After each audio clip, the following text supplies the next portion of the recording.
So for today's run, we will try to beat our indoor run last time, the 7.5 kilometer indoor run. So don't forget the hashtag run for your life. We're at 1 kilometer, 2 kilometer, we're at 3rd kilometer, 4K, kilometer 5, last 2 more, 6 kilometer, 7K. So that's our 7K run here at BGC pa din.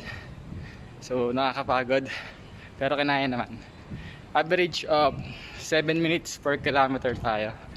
Siguro mga ganun yung average ko. So medyo mabagal pero low zone naman sa heart rate natin. Good quality pa rin ng run. So don't forget the hashtag pa rin. Hashtag run for your life.